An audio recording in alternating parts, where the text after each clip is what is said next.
Ladies and gentlemen, welcome to Face2Face Podcast, the show that asks questions that everyone is thinking about, but a few are courageous enough to ask.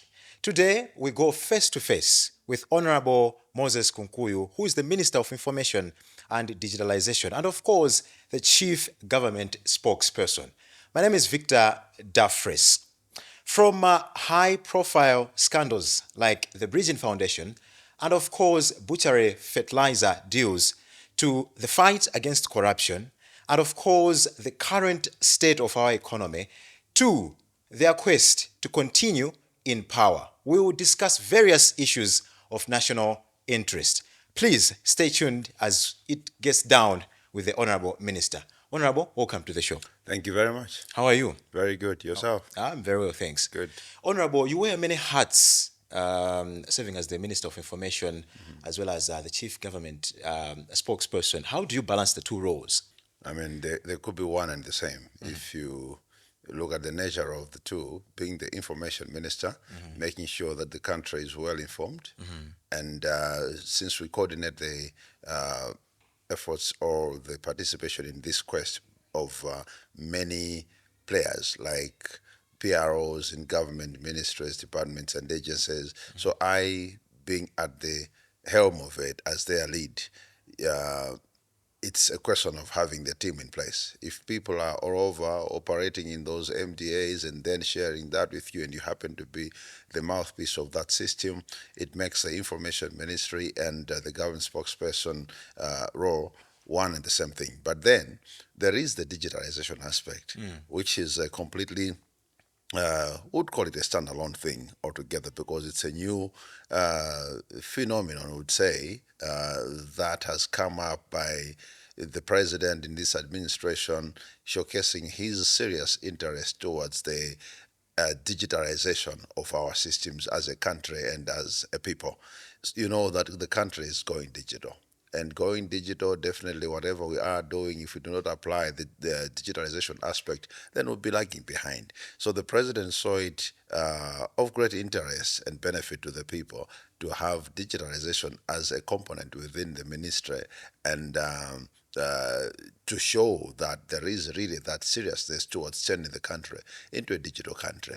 So yeah, the two could be one and the same, minus the fact that we have the digitalization aspect that has to be given serious attention in its own, but managing them is very possible. It's a question of having a team that is capable in place. Yeah. So, have you ever prioritized openness over protecting the administration's image? And if you could give us an example, that would be good. I mean, performing this role is not a question of, in itself, the performance of this role demands that we be open. Because the existence of the Ministry of Information and the Chief Government Spokesperson role is to make sure that the country is well informed all the time. So we are there to provide information through press conferences, engagement with the media, press releases, and also answering phone calls when people need information. So we coordinate the efforts of media players when they're coming into the country. Those are the international ones. We make sure they are accredited, and then they gather news in the country in a manner that is in sync with international practices. So there is no room really for you to think that your priority should be protecting or being overly protective of the system rather than being a source of information that is credible. We are living in a world where there is a lot of misinformation and disinformation. People need to be given accurate information so that they can make informed decisions. And that's the sole purpose of our existence. Let us talk about accountability and governance. Recent revelations have linked the State House and, of course, the SPC to high-level corruption. Yet we see no decisive government response. Is your administration protecting senior officials from accountability to avoid embarrassment? Are you shielding some sacred cows within the party or within the government? This is where we need to get matters straight. When you talk about corruption, corruption is a very big vice, and the way it operates itself is not in a manner that you'd easily detect that there is some corrupt activities taking place. But it's the result of the corrupt activities that are easily visible. Because if people are suffering because someone somewhere stole some drugs from the hospital, then it's the result, the deaths that you see, the suffering of the people because they can't access medical attention that you see. But you cannot see the hand that actually led to the pilferage of drugs in that hospital because it's a clandestine move. So what we cry for, not just as a country, but as a people globally, is to have equipments that will help to detect and fight corruption. And the process of detecting and fighting corruption is not a child's play. It needs to be given resources through the institutions that you set up to play that role. In Malawi, do we have such an institution? The answer is yes. We do have the Anti-Corruption Bureau established under an act of parliament. And that bureau has to be financed. That bureau has to be capacitated in terms of human resource, and that bureau has to be given a legal framework that does not hinder it from proceeding with its mandates. And we have such kind of an institution well empowered here in Malawi. But then, when you mention individuals, you can mention anyone. You can name me today as being corrupt. I can name you today as being corrupt right here where you're working. You can call some pastor, some sheikh somewhere as being corrupt. How does the institution work? How do the instruments that we have in the fighting against corruption work? They work based on evidence. So there are lines that people can call to blow a whistle to say, we suspect some corrupt activities taking place. When that has been substantiated by those that are investigating and they feel that there is a case, then they take it up. They have the instruments within the ACB.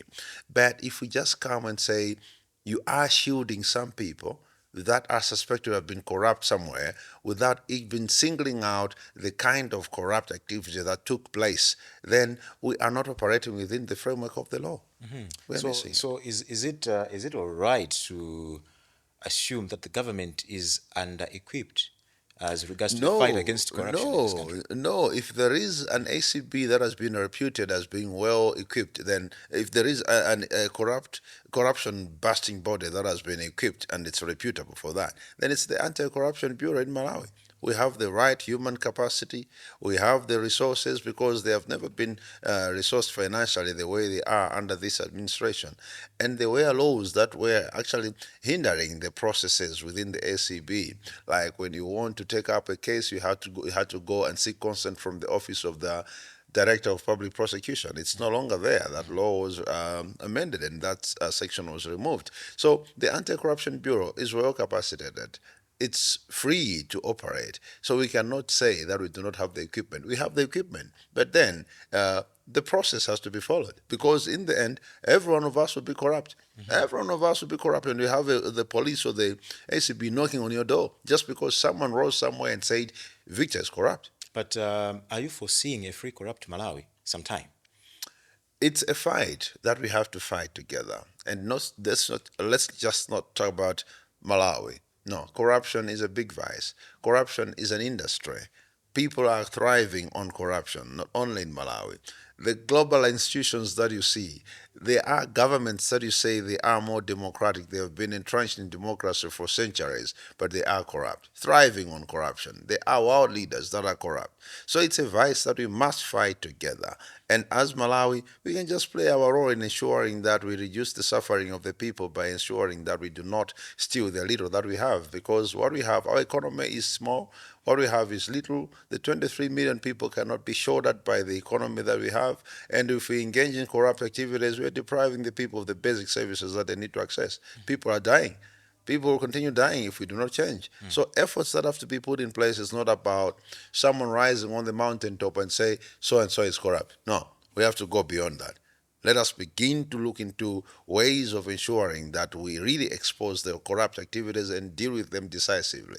And how do you do that? Make sure that the only weapons that you've put in place to fight corruption are well equipped. And in our case, that equipment is the ACB. Is it well equipped? The answer is yes. Now, aren't we babysitting this vice because we've been talking about corruption, fight against corruption. We have got a specific day that we commemorate Anti-Corruption Day. Aren't we Yeah, babysitting this vice? we do get reports when we are commemorating that day. We do get reports from the Anti-Corruption Bureau itself telling us the progress that they have made. Some cases that are still there. We know of cases that are still there. They've been there for years. Mm. The questions now Malawians must be asking. We should not be looking at the government only and say probably there is some politics taking place. No. Malawians must begin to hold institutions that they are funding to account Mm. for their activities because they're being funded by the people of Malawi. Our taxes are funding those people. The ACB is being financed by the people. It's an independent institution. As an independent institution, Malawians someday must be able to go and knock on the doors of ACB Mhm. and say, give us progress reports. Where are we with the cement gate issues? Where are we with all those cases that happened before? Other cases have happened recently. Where are we with all those cases? Malawians must be able to go and knock on those doors because that's a public institution. But if we just fold our arms, we'll end up saying that, no, there are some people that are being shielded. Mhm. Yeah. But you, as the government, have you created a conducive environment to enable ACB to function Of freely? course, of Have you? course, of course, yeah. Of course. Well, have you heard of the SCB saying we are being, we are being blocked or we're being hindered in our operations by some political forces? Have you ever heard SCB say that? No. Every time you ask them, there is this case, where are we with it? They'll give you a report. And Malawians must begin to look into those reports and say, is there really a political hand that is delaying this process? Because if you say Moses is corrupt, there is a case against Moses. Let's ask them for progress. Where are you with this case? If they give us a progress report, if it's in the courts and the courts are delaying, let us follow that trail and say, we pinpoint where the delay is, but we cannot just say someone is shielding somebody. We know there have been these cases. That's why Malawians have those fears. We've been having cases where you could clearly see a political hand in the operations of the ACB, but it's not the case now. Mhm. All We right. have seen senior officials in government Mm. being relieved of their duties by this administration. It has never happened before. Mhm. Mm. So, with your conscience clear, you're telling Malawians that are watching this podcast that there has been a clear demonstration of political will to end the Haven't vices. you seen ministers being relieved of their duties on mere suspicion of being corrupt? Haven't you seen even you mentioned State House relieving the whole head of staff in that institution, and only to be reinstated after no evidence was found against him? Mhm. We digress. Let's talk about the Bridgen Foundation. That deal turned into an international embarrassment. Where did it go wrong? I mean, are we going to see that deal coming to fruition? Where do you call it? Where do you call it an international embarrassment? I mean, it involved the government. The president was present I'll tell at you that something. signing, and I'll tell you something. There are many institutions like the Bridging Foundation, many institutions. Only that when they come, they do not knock on the doors of the media, but they do come to our offices. We are going to do this. For example, in my ministry, we are trying to make sure that we expand digitalization to the remotest parts, making sure that people are connected and all that. There will come a player today who will say, we can build 1,000 towers for you in the country, and we can do that within 2 months, and you pay us nothing. You'll pay us maybe only after 20 years. It sounds so appetizing. Someone will come and say, we can build all the roads in the country. We can build you airports and all that. There are those players that are out there. They look for these kind of opportunities. But as a government, even after you have gone into arrangements with them, you still have a noble responsibility to make sure that you look into it, you read in between the lines to make sure that you're giving the people a good deal. Mhm. And such deals have flopped in many countries, not only in Malawi, in the USA. Talk about it in Europe. We've seen this kind of proposals flopping because governments took time to say, no, no, no, no, no. We've gone into an initial arrangement with them. Yes, we've understood what they are. We seem to have understood what they are saying, and what they are offering is really appetizing and looks good for our people. It can transform our country. But then let's read in between the lines, the small print. What is it that they are saying? After sensible governments do that, they'll come back and say, no, no, no, no, no, no. Hold it a bit. We're not proceeding with this. But wasn't that a thing to be done before? A due That diligence before before that the actual home signing of signing. that. Yes. What I am saying is, you will come across many of these kind of deals. Mm. You can do a due diligence. Due diligences can have a time frame within which you do that, and because you are also looking for something good for your people, you can say, okay, initially let us go into an arrangement, but do it in a cautious manner to make sure that during that initial arrangement that you are going into this agreement with these people, you do not spend anything. So if you look at that deal, what did Malawians spend? Nothing. Nothing. Are you sure nothing was spent? What was spent? Perhaps it's something that we do not know. Are you What sure? what do you think would have been spent? Perhaps the Arrangement fees. Where are the arrangement fees? perhaps something in exchange that we Like never what? Like what? Because they say we're gonna come and do this.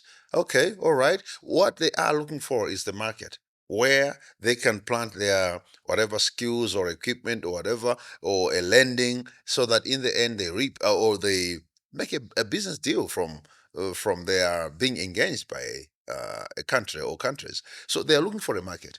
You give them the market and say, okay, you can come and sell. Hmm. But if they do not bring the goods to sell, what have you lost as a people? So we tell them, okay, it sounds good. We're looking for such kind of a thing. We're looking for roads. We're looking for stadia. We're looking for infrastructure development. Okay, yeah, as Malawi, we need that. We're giving you an opening. Come and try your luck. They don't come. What have we lost? If they say they are coming and we are excited as a people, oh yeah, excitement will be there. But if they don't come, what do we do as a government? We just explore other avenues, which is what is happening now. Aren't we building the rail? We are. Aren't we building the roads? We are. Is that through Bridgen Foundation? No, but we are doing it. That's what governments do. Okay, let's talk about the Butchery fertilizer purchase too. The Attorney General actually had to claw back the funds, and now it's a campaign weapon for the opposition. Are using it, against the MCP. Do you take responsibility of this fiasco? My brother, Victor, do you know that there have been many botched deals in this country where Malawians lost and no coin was recovered? We have had loans obtained to build roads. Those roads are not there today, but Malawians are repaying those monies. Under the past administration, people borrowed money meant to build roads. Those roads were never seen. People borrowed money to build stadia. The stadiums were not seen anywhere. Mzuzu Health Center, Mzuzu Youth Center, Mzuzu Airport. You saw all those foundation stones thrown there. Over 28 foundation stones were thrown across this country by the past administration under Professor Peter Mutharika. Nothing has been built, but some money somewhere was appropriated. Where is that money? We are talking of a misprocurement, because people can come and bid. When they bid and those officers haven't done a proper due diligence, and a contract is awarded, then you realize, oh, these people could be a sham. What do? You make sure that your country doesn't lose anything. And a skillful government will chase after those people and make sure that they recover every coin, which is what our government did. What is happening with all the monies that we are lost in the past? Borrowed money to build a road. The road hasn't been built. Where is the money? It's going into people's pockets. Which government is better? The one that recovered and the one that didn't recover a coin? But Malawians are of the assumption that perhaps there is something that we do not know as the citizens of this country. On the same deal. Yes, perhaps this is something that has been normally happening in the previous administrations, and then it just had to It went could, wrong with you guys. it could be that previous administrations have been doing that. And when they do that, obviously they will share the spoils, because they will give a procurement to someone who cannot supply that kind of a product. And then obviously the aim behind is to share the spoils. But then comes a government that says, no, no, no, no, no. What we were trying to buy was actually the fertilizer. So if you've been doing this with others, that you parade yourselves as suppliers of fertilizer, and in the end you just go behind and share the money, we are not looking for that. We are looking for fertilizer, and we realize you are a butchery. Please give us back our money. Attorney General, go and get our money. Because it was very easy to say, Attorney General, let's just arrange with these people and share the money. We did not do that. Mhm. So Malawians didn't lose anything. That's the most important thing. Okay, let us talk about the economy and, of course, the citizens' welfare. Your government promised economic recovery, but as we speak to you now, Mm. Malawi faces forex shortages, there's high inflation, and unsustainable debt. What went wrong? Um, when you ask what went wrong, I will take you to the foundations that we are building on. It is the foundations, the destruction of those foundations is what went wrong. Because you can never have an economy tumble just overnight. Now, if you talk of unsustainable debt, who borrowed and when was that? What did we use the borrowed monies for? If we borrowed to consume, but today we have to pay back, and people are the industries are not functioning in a manner that they would sustain themselves and be able to service the debts, then you find yourselves in the situation that we find ourselves today. So Malawians must know, when did we borrow, who borrowed, and for what did we borrow? Are we repaying? Who is repaying? We are repaying now, but did we borrow towards an investment? No, we borrowed towards consumption. If we consumed and we were paying back for something that we consumed, what do you expect? If we had invested, we'd be going to the same investment and get the profits from there and repay the loans. So unsustainable debt, it becomes, it comes to your neck, it begins to choke you if you borrowed and consumed, which is exactly what we did. If you look at the figures that we borrowed then in the past decades, it's because of the movements of the currencies that we can be talking of certain figures in trillions. But if you go into the dollar terms, you find that it's the same amounts that we borrowed and we're just repaying. It's the amounts that would be remaining in the dollar terms could be the same plus a certain interest, but not that we have borrowed excessively. But the point is, what did we borrow to do with the funds? People could be facing high inflation, prices of commodities rising. You'll see that if we do not produce as a country, if we're not a producing country, we can never break even in this economy. Hmm. We can't. In the global economy, we can't have a share. We need to go into production. And how do you produce? You have to look at areas where you've been endowed with that can be drivers of your economy. In Malawi, for example, we are an agricultural based economy. We're now going into tourism and mining in a very serious manner. If we go into those seriously, definitely that's how countries recover from broken economies. You can't go anywhere around it. You Mhm. can't. Now, as you're seeking another mandate to govern this country for the next 5 years, what would you do differently in the next 12 months? You know, what needs to be done is to build on the foundations that have been laid. You have to continue growth. You have to continue growing. You have to expand. You know, the cause of economic growth, you would find issues like skills development, education, digitalization, where with digitalization, you see that there is efficiency, there is productivity in an enhanced fashion. If you lay those foundations, that's what the global world is building on. People must be skilled. You must lay reliable infrastructure in telecommunication, making sure that people are digitally connected. Reliable infrastructure in transportation, making sure that people move from one place to another, not just moving people, but moving their goods to the markets as well. Making sure that you are in that global network where education in Malawi speaks to education in the United States, education in Malawi speaks to education in Europe, then you can play easily as global players in the global economy. And as Malawi, what we need to do is to build on those skills that we have laid, because if you look at the education sector, we've done very well. Making sure that from basic education, secondary education, there is infrastructure there. The teachers are motivated and go to universities, making sure that the lecturers are motivated. We have the infrastructure. Our learners in university, they have the upkeep allowances. No one is falling out of school because of school fees. All of them are enrolled and they have opportunities to study just like anyone else. We enhance that by employing digital skills in there. We have laid a foundation. And then look at infrastructure. Make sure that we build roads. We revive the rail.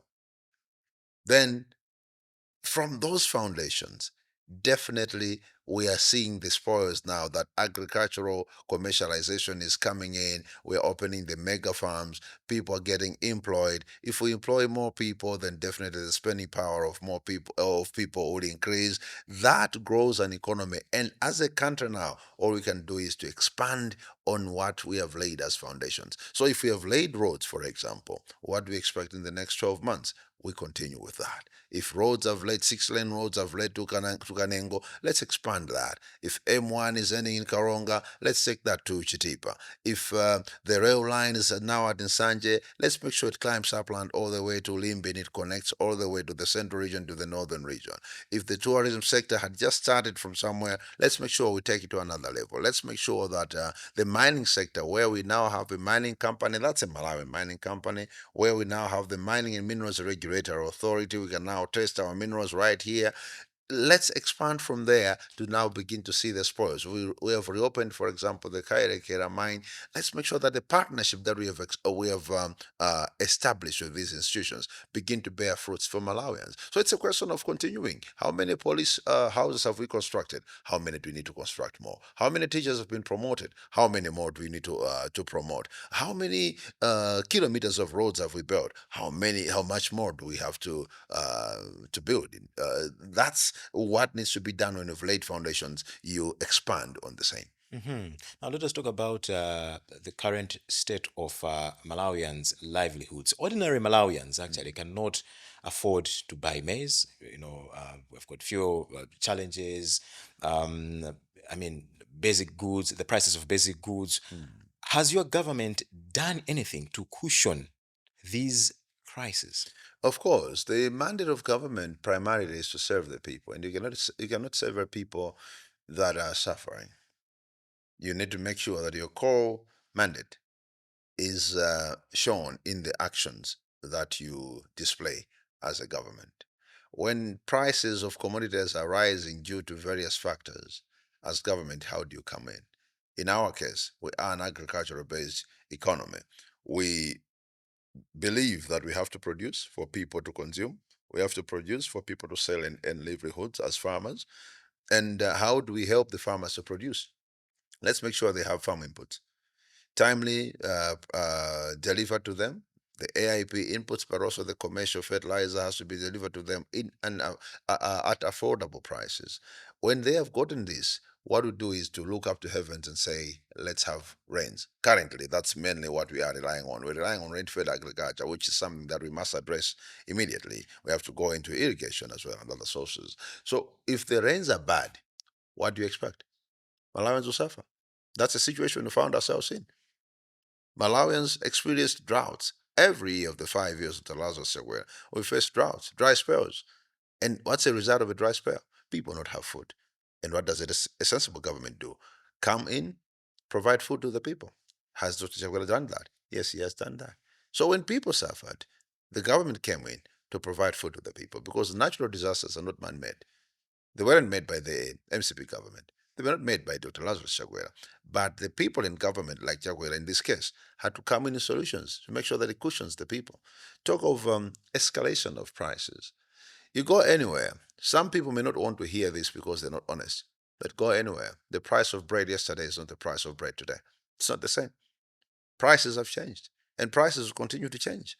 But then any economy will bear that blunt based on how strong it is. Our economy is already feeble. And should we get hit by natural causes or some other global shocks in the economic sector, then definitely our ability to withstand that hit will not be in the same manner that another well developed economy would withstand the same hit. That's why we face this kind of challenges. But as government, we're always coming in with those solutions. Now, as a country, we have been donor dependent for quite a number of years. And recently, we have heard that the US administration has cut some aid. Does your government have a solid backup plan if Malawians are to entrust you with another mandate to govern them in the next 5 years? Do you have a solid, a tangible plan that would cushion the situation in an event aid is not available anymore? Well, first thing is that the wish or the aspiration of every country that has been predominantly donor dependent must be to migrate from that donor dependency and be a standalone economy. Be independent from that hand. Because every donor that comes, there are some conditions that lie beneath that donation. And for us to be independent for real, we must uh, emancipate ourselves from that dependency. And how do you do that as a country? You have to produce. That's all. You have to look at what you have naturally. We have people. That's our capital. Our people are hardworking. What are the skills that the people possess? Let's make sure that we begin to train our people in skills that are demanded in the market, skills that could be productive, skills that would turn people into billionaires. What are those skills? Are we training our people in those skills? The world is changing because of digitalization. Are we turning our people into uh, uh, digitally skilled people? Are we enhancing digital skills in our primary schools, in our secondary schools? What the government is doing now to bring digital literacy in the secondary schools by the construction of ICT labs in all the schools is what we need to be doing. Develop the skills of the people. Then the agricultural sector, what are we doing? We have to make sure that we make use of every dot of the soil in the agricultural sector to see that it is producing. Mega farms have to be there. Finances have to be provided to our farmers so that they can engage in farming. NIF is turning into a bank, but it has already done well in that sector. Then the tourism sector, which is also a cash earner for many countries. We have very beautiful sites in Malawi. The success that has been recorded recently, we have to expand on that. Mining sector, countries are developing only on mining. And as Malawi, we are endowed with precious minerals. Look at the rutile in Cassia. Only in Malawi, only in this country on the face of the world that has those kind of deposits of rutile. So if we make use of that opportunity, make sure that we put regulations that protect that industry, because we've been operating in any way that anyone feels he's been doing it his own way. But for the first time, we have a mining and minerals regulator authority to make sure that our mines and minerals are well protected. But after we have protected them, what do we do? Why don't we own our own company? So Malawi has a Malawi mining company so that the profits from there can be shared equally with Malawians. That's how you grow economies. So if you ask me what are we going to do differently, is to make sure that the areas that are tools for growth for the country are well utilized so that the country can start benefiting from those sectors. But first, we must develop our people, skills of our people.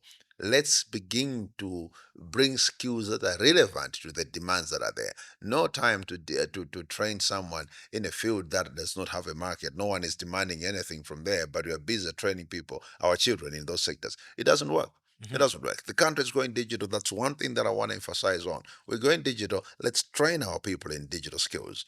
Honorable Minister, given the current political posture in Malawi, do you see MCP amassing 50+1 of the vote? I mean, it is a possibility, a great possibility, not just out of mere pronouncements, but looking at the Malawi Congress Party being the biggest party in the country. No one can argue that. This is the biggest political party in the country, both historically and also in terms of its membership. Talk of the structures of the party. It is the only party that has structures from the grassroots, from the area committees to the constituency committees, district, region, and nation level. Even look at the current proposed candidates for the parliamentary race.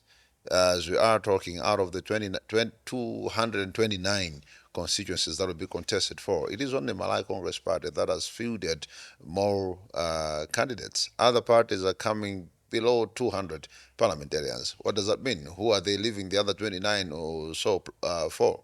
Malawi Congress Party already, as we're speaking, is ahead of the others. We already have a parliamentarian confirmed by Malawi Electoral Commission. We have councillors confirmed by the Malawi Electoral Commission. That should speak volumes of how big Malawi Congress Party is. But also when you talk of the crop of leaders, the presidential candidate that we have a serving president that has a track record of performance, delivering to the people of Malawi.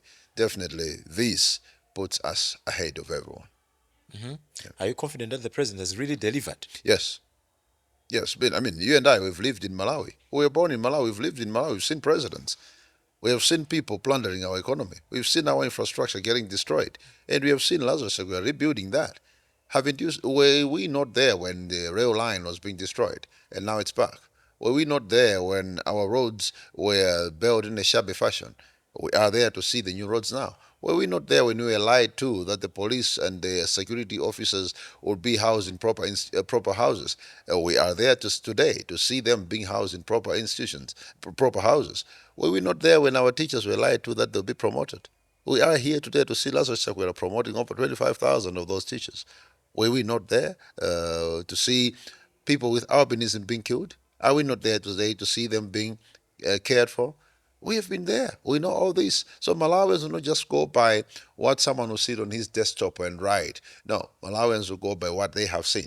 We have seen real proven leadership. That's the leadership of Lazarus Chakwera. Many Malawians have the perspective that perhaps the president takes time to make decisions, and sometimes it looks like he's afraid to make unpopular decisions. Are we going to see a changed approach to leadership in the next 5 years, provided that he wins the elections?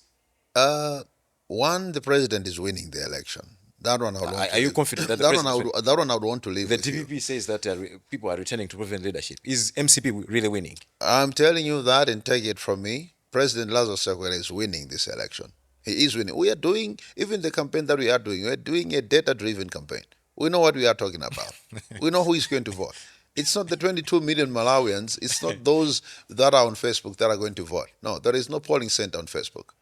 Malawians are going to vote from those polling centers that have been set up in all the 229 constituencies in the country, physical polling centers. Out of 22 million Malawians, only 7 million or thereabout registered. The other 15, it's not all of them that are underage. No, over 10 million of those are proper voting age. They chose not to register. So we are talking about the 7.2 million that registered. So with those, yes, Lazarus Chakwera is winning the election. Okay, so we were talking about the 50+1, and you are saying that there's a high likelihood that the MCP is capable of amassing 50+1 vote. But in an event MCP fails, or nobody among the three top ranked candidates fail to amass the 50+1, meaning we are going for a rerun, and there's going to be a prerequisite for either of these candidates to combine forces with another party to form an alliance. Do you see MCP going into an alliance with any other political party? I mean, there is always that possibility. We've been into alliances before. There have been productive alliances, and there is always that possibility. Productive alliances, we've got the Tonse alliance that collapsed. Are you saying, actually, I wanted us to talk about this Tonse alliance. What really happened for that fallout? When you go into an alliance, you must make sure that there is ideology alignment. Your policies must be well aligned. Your beliefs must be well aligned. Where there will always be differences, but there must be some sort of convergence of your beliefs or what you want to propose to the people. The value proposition that you lay on the table for the people, it must be one that everyone believes in. So at that point, when you are even amalgamating your manifestos, you get to a point where you say, we are living what we thought we were going to do on our own, but for the sake of the people of Malawi, let's avoid drama, let's avoid overpromising, let's go for something that's realistic. Because in an election, you find beautiful manifestos. Who wouldn't develop a good manifesto? Who would be so daft to develop a silly manifesto? People would develop good manifestos, but then we have to look at what's real. And that's what Malawi Congress Party does. We go for something that's real, and people that want to go into an alliance, they get to a point where they discuss realities and they say, let's develop a manifesto that is well aligned with the people's needs, and let us also have an alignment of our minds. Let us serve the people, not serve our selfish interests. So in any alliance, anyone who is into it for personal gains will pull out. Anyone who does not want to serve the people will pull out. People can say, no, President Chakwera did not live up to his word in the alliance. So some smaller parties, I read somewhere saying some parties are now afraid of going into alliances because of unkept promises. No, there is something that people are leaving out. People are also afraid of going into alliances of the people, alliances that are meant to serve the people. Anyone who wants to go into an alliance to serve himself cannot go into any alliance that's people-centered. That's why you've heard people say, an alliance, you must make sure that wina akapakula, wina so apakulepo. Kupakula what? Kupakula ndalama za Malawi. So proudly, a president of a party comes and tells the nation that the beauty of an alliance rests in kupatsirana wina apakule, wina so apakulepo. Mwina munawamva yuna president ajibani. You've heard that from some president of a party. I mean, are those the kind of partners that you'd really want to go into an alliance with to save people? Perhaps you might have gotten them out of context. Maybe they were talking about talking sharing about of responsibilities within the kupakula. administration. Sharing responsibilities cannot be called kupakula literally. No. Wina akapakula, arinka chipande katerere, wina akapakula wina so apakula ndalama za Malawi. Let us talk about the relationship between government and the vice president, the sitting vice president, Michael Usi, and it looks stained. It really is not. It is not giving a good outlook. Is this just a campaign gimmick that you guys have employed, perhaps to divide the vote?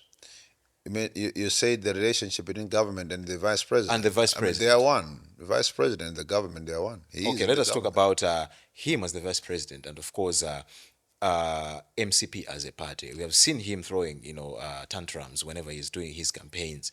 Is the relationship good? I haven't really heard him throwing tantrums at MCP. Are you sure you haven't heard any of it? Him throwing tantrums at MCP as a party. But I've heard him accusing government. I've heard him accuse himself. Who is on the steering wheel? I've heard him accuse himself. I've heard government accusing government. Him is government. We are led by the executive arm of government where the president sits, and in the presidency there are two people. That's what the constitution says. In the presidency currently there is Dr. Lazarus and Dr. Michael Usi. So whatever he says about the government, he's saying about himself. Mm-hmm. When he says there is corruption, he's saying we are corrupt. And as far as we are concerned, we'll be saying he's saying he is corrupt. He's saying he's corrupt. Okay. Yeah, because when there is corruption in a system, what people are paying you to do even today, as the president, as the vice president, as a minister, what Malawians are paying you today is not to tell them that there is corruption. It's to give them solutions. Give them solutions. Don't tell them there is corruption. Isn't whistle blowing a foundation for the solutions? When we talk of whistle blowing, we say let us help the system, those that are in leadership, with tips. So the whistle that we blow, the whistle that people are expected to blow, is to be blown to get the attention of those that are in the system, and that's the president, the vice president, the ministers. So they should be at the receiving of the whistleblowings, not them being the whistleblowers. If they are the whistleblowers, who are they blowing the whistle to? Who are they blowing the whistle to? People must blow the whistles to the president. Mr. President, we have seen this. This is corruption. Mr. Vice President, this is corruption. Whistleblower. But if the vice president blows the whistle, who is he blowing the whistle to? Let's have this as a candid discussion. When you say the chief in the village is saying we have some witchcraft taking place in this village, and you put the chief in there to deal with the witchcraft, and he's saying there is witchcraft in the village. So what are the people going to say? The chief himself, we put you there to deal with the witchcraft, and you're telling us there is witchcraft. We already know. That's why we put you there. Let us talk about the relationship between presidents and their vices. In our multi-party dispensation, ever since the inception of multi-party, we haven't seen a thriving relationship between the sitting president and their vices, and evidences are there. We have seen all of this. We are having Vitumigo Mumba as the potential vice president of this country. With the infighting in MCP that we saw a couple of months ago before he ascended, or before he was picked as the running mate for Dr. Chakwera, are you telling Malawians that we are not yet to see or to witness another failed relationship between the president and their vice? President Chakwera has never had a failed relationship with his vice. He has had one vice president, the late Dr. Klaus Chilima. He had a very good relationship with him. So at least Malawians have experienced that, where a president can have a good relationship with the vice president. We know where the late vice president had a strained relationship with a sitting president. That was while he was in the DPP with Professor Peter Mutharika. But come to the relationship with Dr. Jaguar, they had a very good relationship, a very good one. I have been there to witness it. You talk of the current, the running mate who is poised to be the vice president of the country, and then looking at some issues that might have happened in the party in the run up to the convention, the run up to the primary elections, and all that. Those are things that happen in any party. They do happen in any party where people are looking for positions, and then one is also looking for the same position. You can have fights, but look at how everyone is campaigning for the president and his running mate. It's already showing that we are an institution that is built. Our strength is built on our oneness. We are one, and we can have different opinions on certain things, but once a decision has been made, Malawi Congress Party treats that as a collective decision. So we are proudly going to the elections with President Chakwera as our torchbearer and Engineer Vitumbigo Mumba as the running mate. Within these 5 years, one of the landmark tragedies that hit the country was the plane crash that claimed the life of the late Vice President Dr. Chilima and, of course, the 8 others. Some still suspect foul play.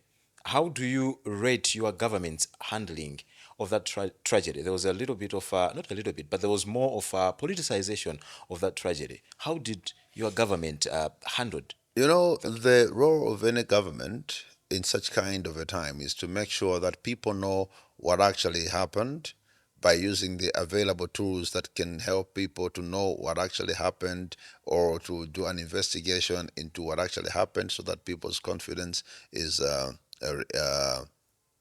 ensured. And as a government, we did just that. For example, as a ministry responsible for information, one of our duties is to manage crisis management by providing factual information. So we made sure that we provide information on regular intervals to give people updates on whatever was happening until when our friends were buried.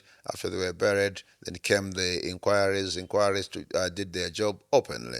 And after that happened, the report was given, and we say we did what we should have done as a government. Yeah. So we can I agree. mean, people would always come and say whatever they want to say. I want Malawians to know that we have political parties and political players that do not have ideologies. They do not have anything to offer to the people. And because they do not have anything to offer to the people, what they do is they look for a situation that's not pleasant to the people, and they capitalize on that, and they want to make that their story. That's why today you'd find people talking about that when they cannot substantiate their claims, they cannot bring up anything that is worth digging deeper on, or they cannot bring evidence of things that they would want to be investigated further. But they would come with allegations, or just utterances at political podiums. If you listen to them and wait for them to say what they are going to offer to Malawians when voted into power, they'll not say anything. They'll not say anything. Yeah. So you and me can agree that politics is a game of perception. How people are perceiving you, how people are perceiving things. Don't you think, in a way, that tragedy will cost the Malawi Congress Party in these elections to a very good extent? We have Malawians that are reasoning very well. Malawians reason very well. They know what's true and what's not true. Malawians are very good. Malawians have their heads and they use them every day. Malawians will not be pulled into thinking the way Mr. So and so think just because Mr. So and so want a political position. No. No, Malawians are smart. Now, let us talk about your efforts in fighting against graft in this country, and of course, the way you handled Martha Chizuma. It actually left many believing that your government sabotages the fight against corruption. Do you have any moral ground to refute those claims? Of course, yes. Of course, yes. Those are perceptions. Those are things that anyone can wake up and say. When you talk about the hiring of people into the ACB to serve on that position, or what is the process of doing that? And you remember the kind of support that President Chakwera gave to the nomination and appointment of Martha Chizuma after the opposition rejected her. It was President Chakwera who recommended her and hired her eventually. The opposition fought her. But as I am saying, these people would ride on anything for political expedience. And that's exactly what they did. But also let us remember that the Anti-Corruption Bureau, the way the law stipulates, it does clearly state how the head of that institution will be hired. And those that will be hired will be people that have been vetted through the laid down processes. It is not a thing of let's hire on Facebook. Let's hire because so and so has said it. No, there are many Malawians, many children of Malawi that have been trained and they're capable of holding that position. They have held that position, and there will still be many that will hold that position. So let us not uh, put ourselves into that belief that because Mr. So from such a country spoke highly of candidate So, then it has to be that candidate. We must emancipate ourselves as Malawians from those yokes. We can deal with corruption as Malawians only if we really change our mind or our approach towards corruption. Malawians must not shy away from reporting corruption because we have an institution that is well empowered to fight corruption. But you see that everyone feels it's not corruption if I am, it's only corruption because I'm not a beneficiary. But if I am a beneficiary, then it's not corruption, it's an opportunity. That's what is killing this country. That's what is killing our fight against corruption. Everyone can be corrupt. Everyone. As long as that corrupt activity is not putting you at a disadvantage, you take it that it's not corruption, it's an advantage. It's wrong. So, Honorable Kunkuyu, with your conscience clear, you are telling Malawians that are watching us at this particular time that your administration gave Martha Chizuma all the support that she needed to deliver, and you did not stand in her way. Of course, no. The president was the first to support her. And when the president supports a person, it doesn't matter if I don't. But if the president supports that person, he appoints that person, we go by that. Yeah, and he made sure that the institution was given support. If the system did not want her, then definitely the ACB would not have been financed during her time. So, what is MCP's manifesto talking about corruption now? No, it's a continuation of the fight against corruption in a manner that empowers the institution that is charged with that responsibility. We are not going to fight corruption in this country if we don't have the necessary tools. And the necessary tool that we have in the fight against corruption is the Anti-Corruption Bureau. That's the standard practice in all the countries. There must be a graft fighting body, and that graft fighting body must be given the necessary resources. And giving the ACB the necessary resources, that's the required human capital, the required finances, but also making sure that the legal environment that the ACB is operating in is not restrictive or prohibitive, then we can win the fight against corruption. Secondly, Malawians must participate in this fight. Malawians must participate seriously in this fight. If we are not participating, just lying there and making a post that so and so is corrupt without taking a step further and coming forth to provide that information, even leaders, those that are in politics, depart from just making mere allegations and pronouncements on political podiums, because it has become a very good tool for political expedience. Anyone who wants to come into office will say so and so is corrupt. For how long are we going to say so and so is corrupt? Let us now begin to hit on the leads to that corruption so that we can really expose those that are corrupt, deal with it decisively, and end the vice. It's not going to end today, but we can start fighting it in a decisive fashion, and definitely the battle can be won. Let us talk about the taxpayer-funded broadcaster, the Malawi Broadcasting Corporation. Despite pledges that were made to reform the state media, MBC still operates as a government mouthpiece, and reporters face intimidation. Who is responsible for these failures, and why haven't they been addressed? Because you mean reporters at MBC? Absolutely. Or reporters generally? Generally. I don't think so. I don't think a reporter would tell you that this administration has been pouncing on them. So you're confident that there's media freedom in this country? I once heard one of the talk shows in the country, which is a very prominent talk show, being hosted by other prominent players like yourself, commending this government, saying we are here critiquing the actions of this government and we go home and sleep in peace. This would not have happened in the past, and that is true of the government of Dr. Chakwera. Reporters can host a program, criticize the government, criticize individuals in the government. No reporter be harassed. If anything, we are seeing those that were harassing reporters, those that were harassing journalists, they're still doing it today. Just to go and cover the paper presentation, nomination paper presentation by the former president to the Malawi Electoral Commission, you find a journalist being harassed.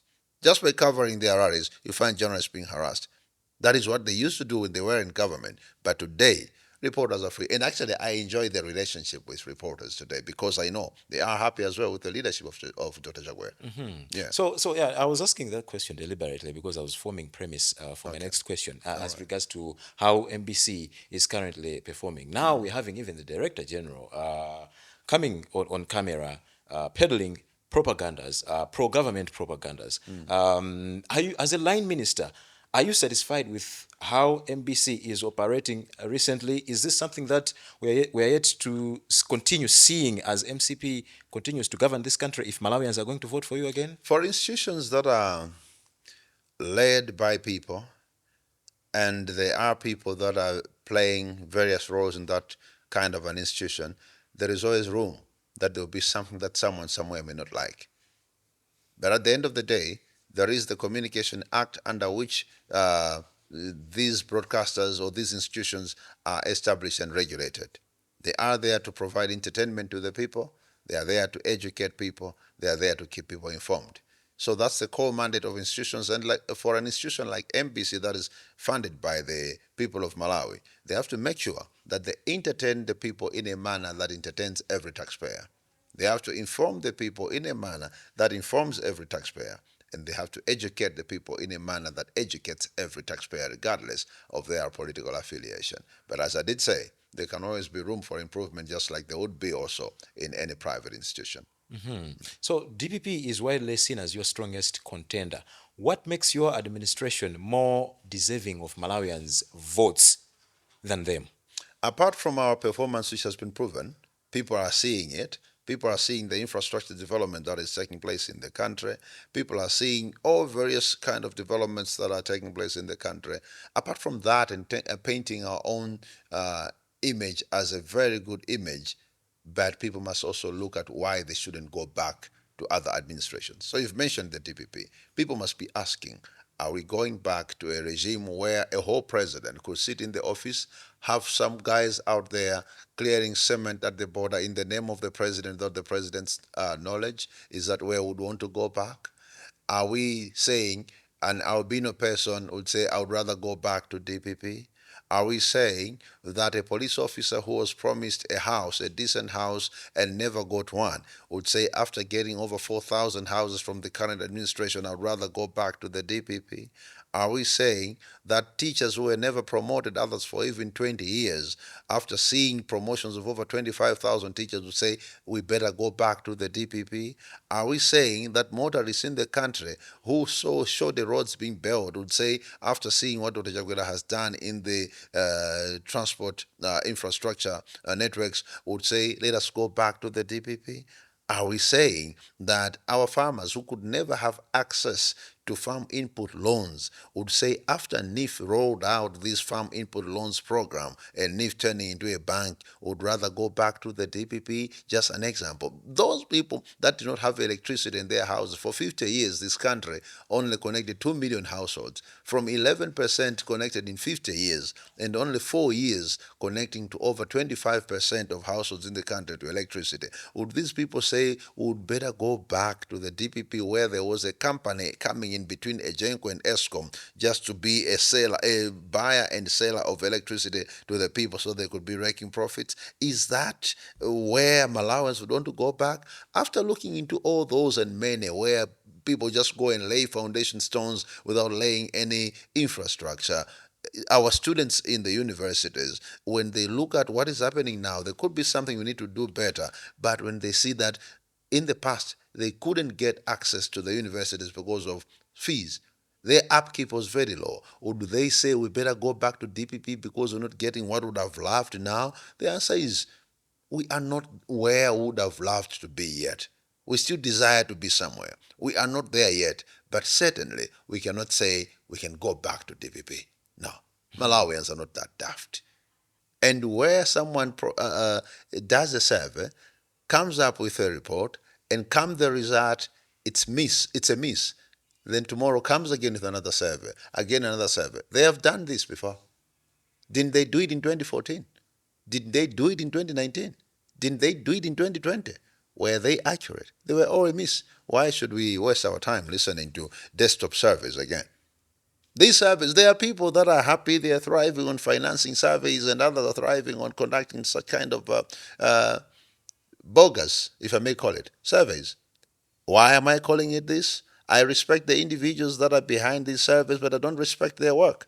Why? Because they haven't been as we would expect to come from such kind of people. They have had these surveys bringing out results that were far from what they had projected. Far. And besides, there are other factors that would shape the outcome of a survey.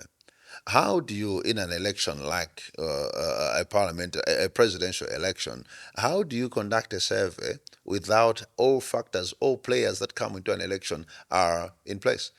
If you're talking of a political party, you can talk about the political party and its strength. You can conduct a survey only on that, and then you look at its current state. Is it in good performing order as a party, or there are infights in the party that could lead it to lose its popularity? Then wait a bit, look at the candidates.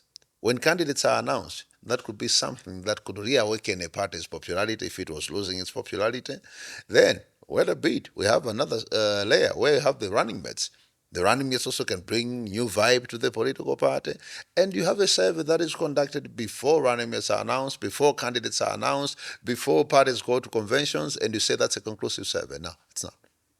No, it's not. Another important issue that I wanted us to discuss is that there's a perception that Western governments use aid to quietly shape not just our economic choices, but even our social direction.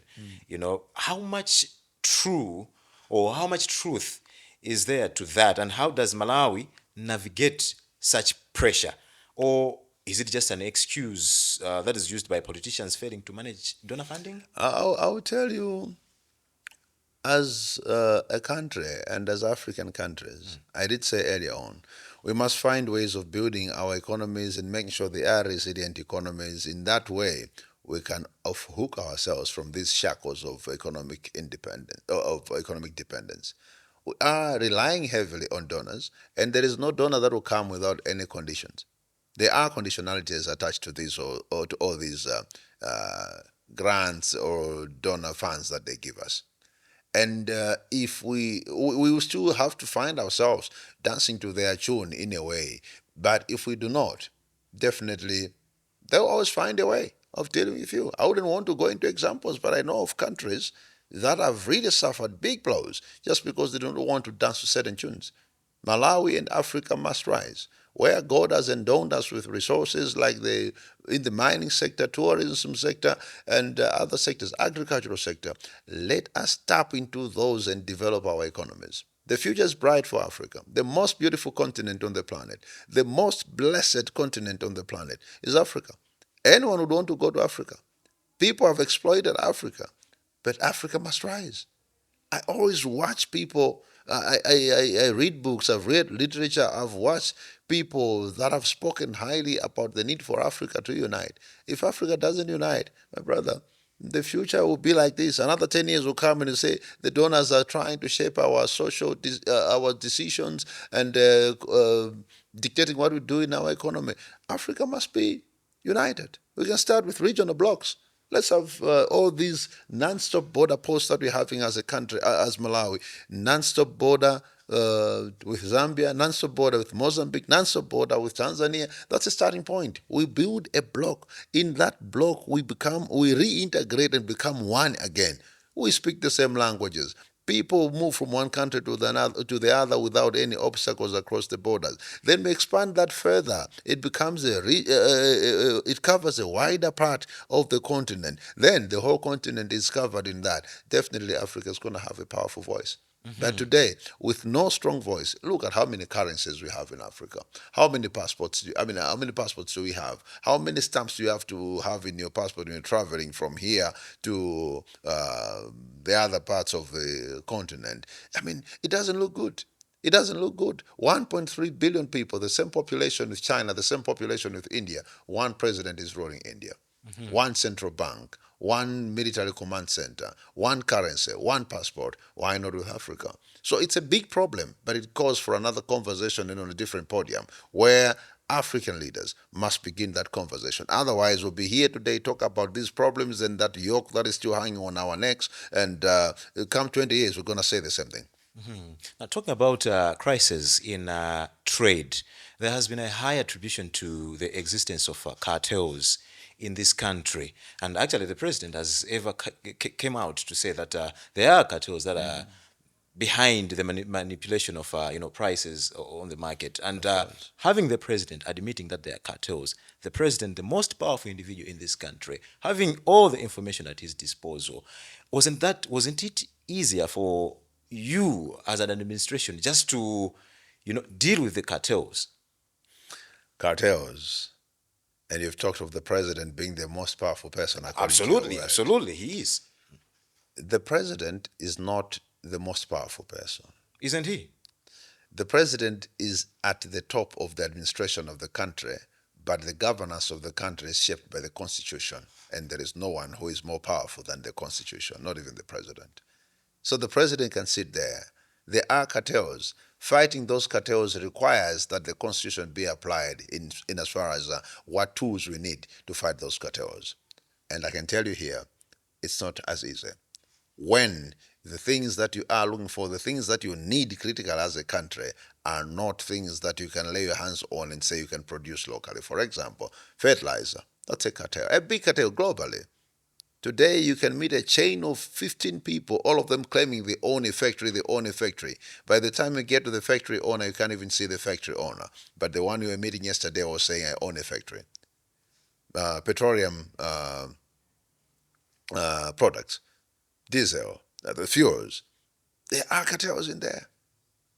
We have to crack them locally here.